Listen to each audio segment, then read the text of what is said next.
don't know who needs to hear this, but I got a word for you today. Recycle for the planet, not from your past. What's up, my people? It's your favorite light M Boogie in this thing. Welcome to the best day of the week. It's Wednesday. It's the best day of the week because you, my friend, are still alive. So I had these rose gold heels, stiletto. Baby, when I have my heels on, you can't tell me nothing because I be tiptoe walking. You hear me? Anywho's, so I had these rose gold stilettos that I wore to church one Sunday earlier this year. Everything was great.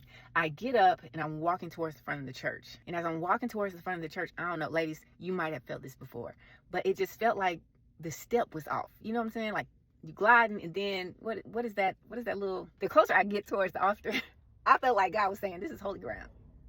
So as I'm walking, I feel my step get more and more awkward. And what is happening is the platform part of the front of the shoe at the bottom is detaching itself from the part of the shoe that my foot is in. In other words, my stilettos were talking like this.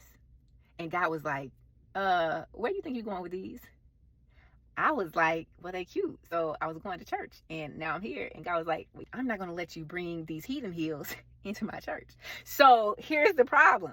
These stilettos were some heels I used to wear to the club back in the day. And I recycled them and they hadn't been worn in a while. And I was like, well, I could wear them to church and could, but I wasn't wearing them out of church and didn't. I walked out that church barefoot on the ground because my shoes fell apart in the middle of church.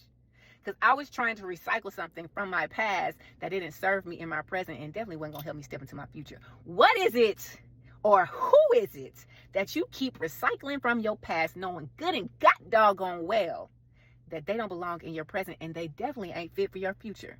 Go on, bring me them toes because you know what? I already have to tiptoe on mine barefoot. My encouragement for you today is this. Know what happened to you in the past happened to you in the past. It's not meant to keep being repeated over and over again in a cycle because you keep going back to the past and bringing it to the present. Now, this can be your attitude. This can be thoughts. This can be emotions and feelings. This can be people. This can be a job. This can be anything that was in the past and is meant to stay in the past, but you keep bringing it to your present and trying to take it with you into your future. And it's not meant to be there. Let it go. And if you got to do it like I did and just throw them out, throw them out. And while you out here not getting caught in church barefoot because you trying to recycle some heathen heels and step on holy ground, metaphorically speaking, don't be great today because you know it's a great day to be alive. She don't. But it was real in my life. Like, that wasn't a metaphor. That really happened.